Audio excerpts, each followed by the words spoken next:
ABVP రాష్ట్ర శాఖ June 26వ తేదీన రాష్ట్ర వ్యాప్తంగా పాఠశాల విద్యా సంస్థల బంద్కి పిలుపునిచ్చిందని ఏబీవీపీ రాష్ట్ర హాస్టల్స్ కన్వీనర్ మారవేణి రంజిత్ కుమార్ అన్నారు. ఈ సందర్భంగా వారు మాట్లాడుతూ సంవత్సరాల తరబడి ప్రభుత్వ పాఠశాలలో ఉన్న సమస్యలు ప్రభుత్వాల దృష్టికి తీసుకెళ్లినప్పటికీ సమస్యలపైన నిత్యం విద్యార్థి పరిషత్ నుండి అధికారులకు వినతి పత్రాలు అందజేసినప్పటికీ పట్టించుకోవడం లేదని మండిపడ్డారు. అధిక మొత్తంలో లక్షల ఫీజులు వసూలు చేస్తా ఉంటుంది. ఈరోజు చూసుకుంటా ఉంటే పాఠ్య పుస్తకాల పైన డ్రెస్ల పేరు మీద వ్యాపారం చేస్తా ఉంటే యథేచ్ఛగా వ్యాపారాలు చేస్తా ఉంటే ఈ రాష్ట్ర ప్రభుత్వం కావచ్చు విద్యాశాఖ అధికారులు మొద్దు నిద్రలో ఉన్న దుస్థితి రాష్ట్రంలో చూస్తా ఉన్నాం.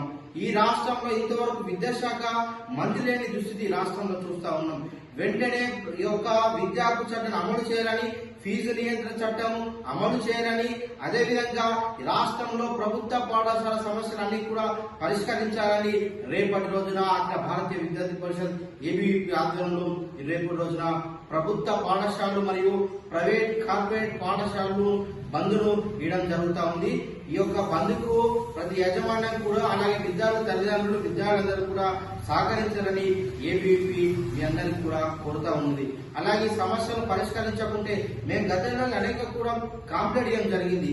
విద్యాశాఖ అధికారులకు కావచ్చు అనేక